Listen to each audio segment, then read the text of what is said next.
Hello and welcome to Inkscape for Teachers. In this tutorial I'll be showing you how you can create tessellations based on rectangles, such as this one here. I'll just scroll across and we'll start afresh. Let's start with the rectangles tool and drag out a rectangle.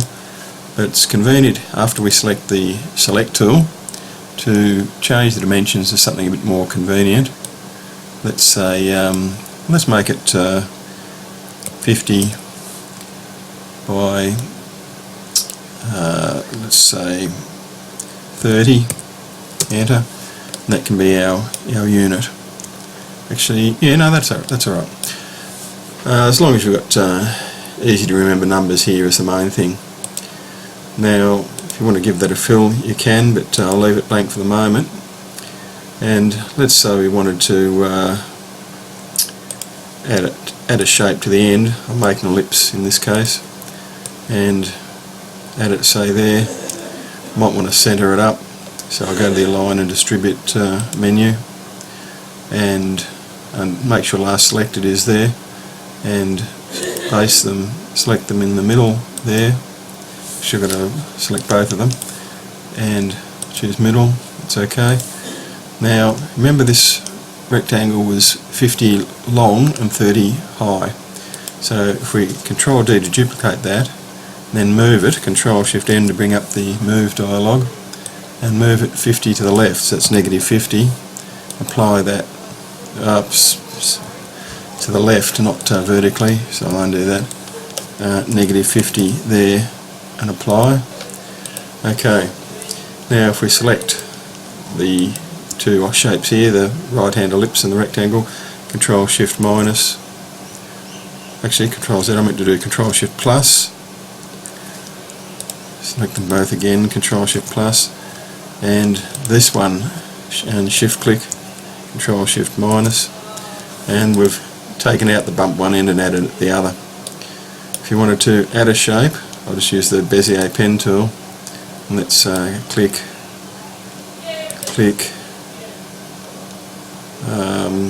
it doesn't really matter, click there, and remember that was 30 high, so I'm going to Control D to duplicate and drop that down 30, nothing horizontally, but negative 30 there, and apply. And the first two, Shift click to select them both, Control Shift plus, or it's actually Path Union under here. And with the others, I'll Shift click and Control Shift minus. So whatever we do to one edge, we do sort of the opposite. If we add to one edge, we subtract the other.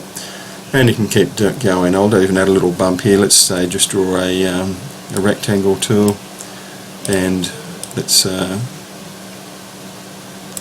snapping there. I'll take the snapping off, and what we'll do is since it's on the top edge, we've got to do something on the bottom edge as well. So Control D and drop it down as well.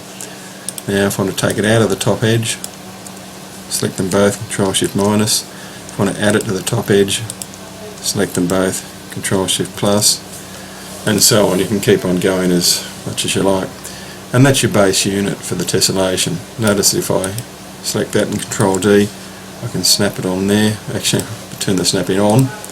Make sure you've got snap to paths and snap the cusp nodes, and you can snap it there, and Control D and sort of snap it in there, and so on. Control D, drag a copy across, so it will tessellate that way. I'll just go back to the one shape.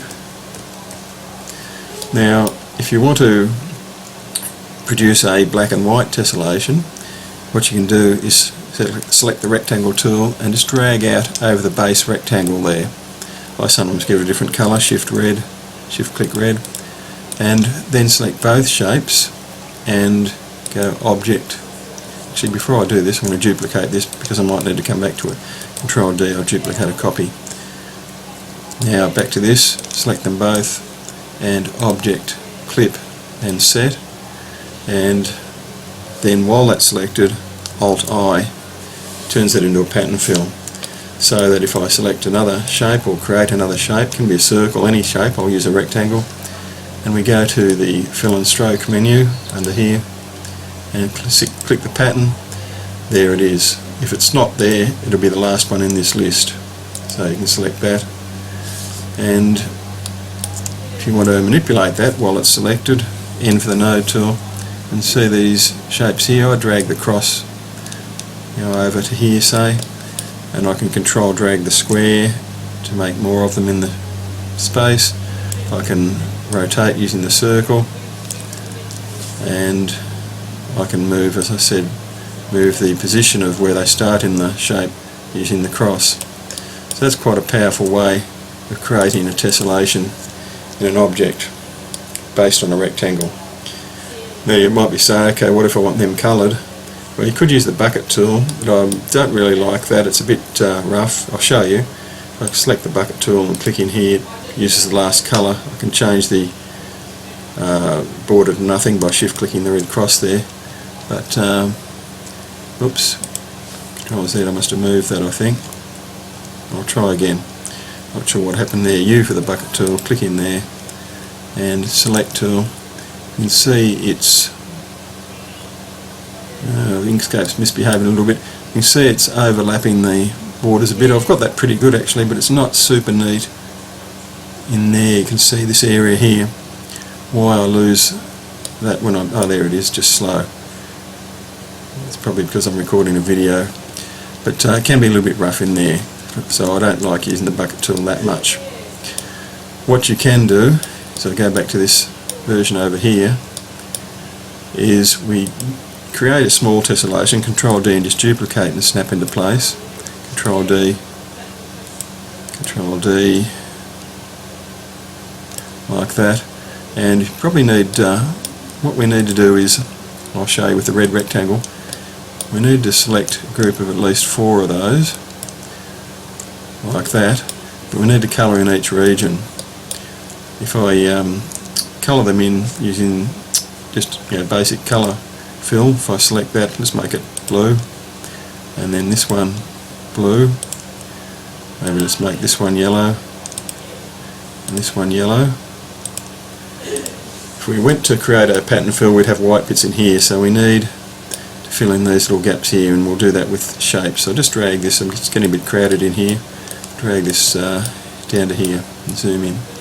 So what I'll do is I'll select this one, Control D to duplicate, I'll fill in that little bit there. Same here, Control D to duplicate, drag it up there. Now I need, remember this red rectangle is here, this one, Control D, and it's only filling in a little bit there, but I'll use the whole shape. This one, Control D, drag across there, and even down here I'll shift click 2 of them, Control D, and drag down there. Okay. Now you can see I've lost, oh there's my red rectangle, I'll click on that and bring it to the front. You can see now everything within that rectangle is coloured in. So now, and with it at the front, I'll select all of that again and go Object, Clip, Set, and then Alt I, which creates a, whoops, Control Z. See that moved a little bit then, that can sometimes happen. Select it again, Alt I. Not sure why that's happening, Control Z. Oops. Sometimes if you select the lot and move it, then Alt I. Let's see if it makes any difference. I think it might muck things up. If I go to the pattern fill, there's the other one, the last one in the list. Oh no, it's okay. So there we have our pattern fill with the colours as well. And again, select that, N for the node tool. These control nodes will be here. If I drag the rectangle over here and control drag to maintain proportions, I can do that. And you see, and get quite a tessellation, or rotate it round if I want to, move where it starts. Quite a lot of control there. So there's one way to produce rectangles based on, sorry, tessellations based on rectangles. Okay, you can see that jumping around seems to have settled down there too, but not sure what that was. Anyway, hope that is of use to you, and as always, thanks for watching. A bit tongue-tied today.